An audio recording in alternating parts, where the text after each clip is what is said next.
àǹtí my sister Hmm.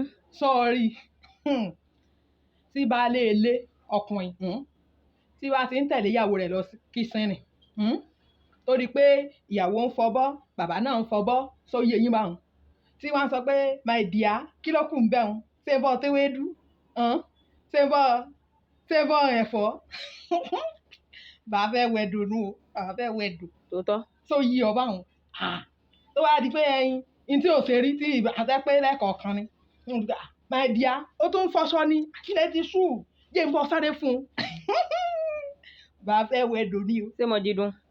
Ara bàbá fẹ́ lálà kúkú lálà. Wo ọmọ tí kéje sáré bọ́ gbé àní ọmọ kè mọ́ ti stop mọ́mì rẹ̀ wọ́n ti stop mọ́mì rẹ̀.